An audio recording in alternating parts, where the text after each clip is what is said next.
guys, happy Friday. It's almost the weekend. Yay. I hope you guys have been enjoying commenting on each other's Flipgrid mystery book presentations. You all did an awesome job. Today, I'm going to continue on with The One and Only Ivan. If you have a book, I'm starting on page 154, and at the top it says Poor Mac.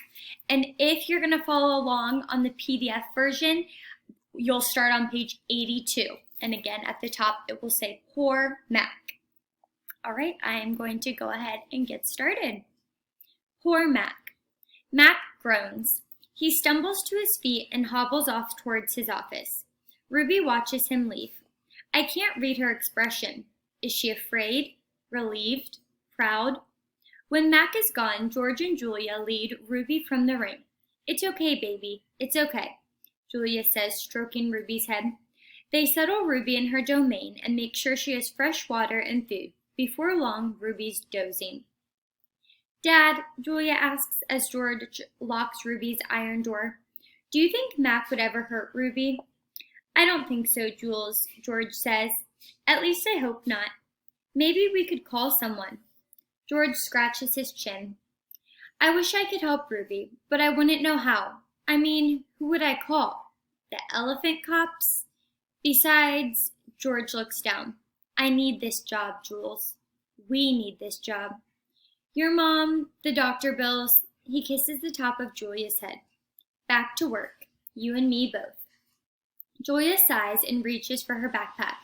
She removes a piece of paper, a bottle of water, and a small metal box.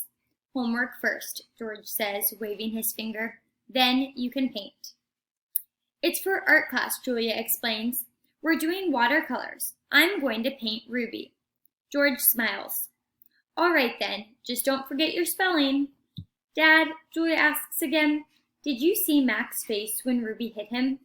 George nods. Yes, he says solemnly, I did. He shakes his head. Poor Mac. He turns away, and only then do I hear him laughing. Colors. Julia opens the metal box. I see a row of little squares, green, blue, red, black, yellow, purple, orange. The colors seem to glow. She pulls out a brush with a thin tuft of tail at its end. She dips the brush in water and wets the paper, then taps the red square. Then the brush meets the damp paper. Pink petals of color unfurl like morning flowers. I can't take my eyes off that magical brush. For a moment, I'm not thinking about Ruby and Mac and the claw stick and Stella. Almost. Julia touches red again, then blue, and there suddenly is the purple of the ripe grape. She touches the blue, and her paper turns to summer sky. Black and white, and now I see that she is painting a picture of Ruby. I can make out her floppy ears and her thick legs. Julia stops painting. She takes a few steps back, hands on her hips, gazing at her work. She scowls. It's not right, she says. She glances over her shoulder at me. I try to look encouraging. Julia starts to crumple up the paper and then reconsiders. Instead, she slides it into my cage at a spot where my glass is broken. Here you go, she says. A Julia original. That'll be worth millions someday. Gingerly, I pick up the paper. I do not eat a single bite of it. Oh, hey, I almost forgot. Julia runs to her backpack.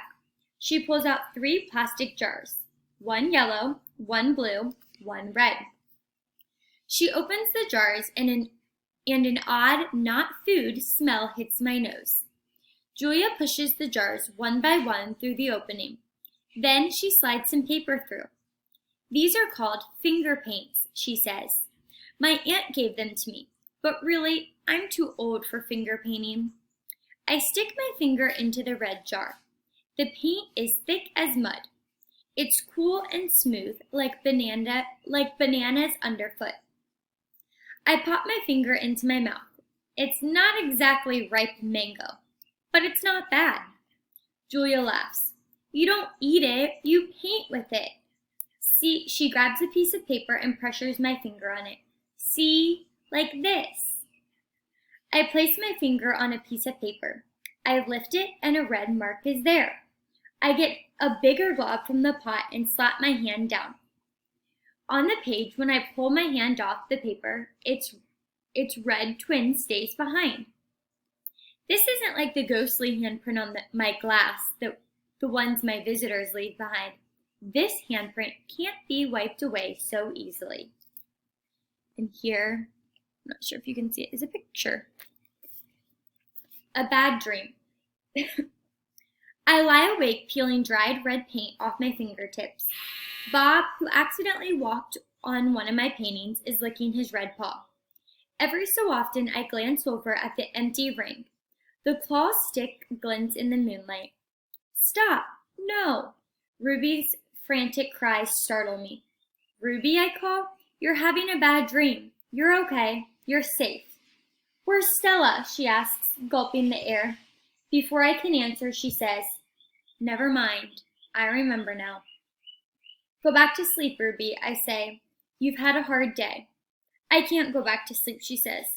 I'm afraid I'll have the same dream. There was a sharp stick and it hurt. I look at Bob and he looks back at me. Oh, Ruby says. Oh, Mac. She puts her trunk between the bars. Do you think... She hesitates. Do you think Mac is mad at me because I hurt him today? I consider lying, but gorillas are terrible liars. Probably, I finally say. He ran away after that, Ruby says. Bob gives a scornful laugh. Crawled away is more like it. We are quiet for a while. Branches claw at the roof. A light rain drums. One of the parrots murmurs something in her sleep. Ruby breaks the silence. Ivan, I smell something funny. He can't help it, Bob says. I believe she's referring to the finger paints Julia gave me, I say. What are finger paints? Ruby asks. You make pictures with them, I explain. Could you make a picture of me? Maybe someday. I remember Julia's picture, the one that would be worth millions. I hold it up to the glass. Look, it's you. Julia made it. It's hard to see, Ruby says. There's not much moonlight. Why do I have two trunks? I examine the picture. Those are feet. Why do I have 2 feet? That's called artistic license, Bob says. Ruby sighs. Could you tell me another story, she asks. I don't think I can ever go back to sleep. I told you all I remember, I say with a helpless shrug. Then tell me a new story, she says. Make something up. I try to think, but my thoughts keep returning to Mac and his claw stick. Anything yet? Ruby asks. I'm working on it. Ivan, Ruby presses. Bob said you were going to save me. I search for true words. I'm working on that too. Ivan, Ruby says in a voice so low I can barely hear her. I have another question. I can tell from the sound of her voice that this will be a question I don't want to answer. Ruby taps her trunk against the rusty iron bars of her door.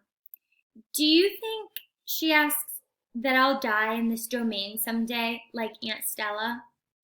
Once again, I consider lying, but when I look at Ruby, the half-formed words die in my throat. Not if I can help it, I said instead. I feel something tighten in my chest, something dark and hot. And it's not a domain, I add. I pause and then I say, it's a cage. The story. I look at the ring layered with fresh sawdust. I look at the skylight, at the half-hidden moon. I just thought of a story, I say. Is it a made-up story or a true one, Ruby asks. True, I say. I hope. Ruby leans against the bars. Her eyes hold the pale moon in them the way a still pond holds stars. Once upon a time, I say, there was a baby elephant. She was smart and brave, and she needed to go to a place called a zoo. What's a zoo? Ruby asks. A zoo, Ruby, is a place where humans make amends. A good zoo is a place where humans care for animals and keep them safe. Did the baby elephant get to go to the zoo? Ruby asks. I don't answer that right away. Yes, I say at last. How did she get there? Ruby asks. She had a friend, I say. A friend who made a promise. How? It takes a long time, but finally Ruby returns to sleep. Ivan, Bob whispers, yawning. What you said about the zoo, how are you going to do it? Suddenly I feel as if I could sleep for 1,000 days. I don't know, I say. You'll think of something, Bob says confidently, and his voice trailing off as my eyes close. What if I don't? I ask Bob, but Bob is already asleep. His little red feet dance, and I know he's running in his dream. Bob and Ruby, the title at the top is Remembering. Bob and Ruby sleep on. I don't sleep. I think about the promise I made to Stella and the pictures I've made for Ruby, and I remember. I remember it all. What they did. We were clinging to our mother, my sister and I, when the humans killed her. They shot my father next. Then they chopped off their hands and their feet and their heads. Something else to buy. There is a cluttered, musty store near my cage. They sell an ashtray there. It's made of the hands of a gorilla.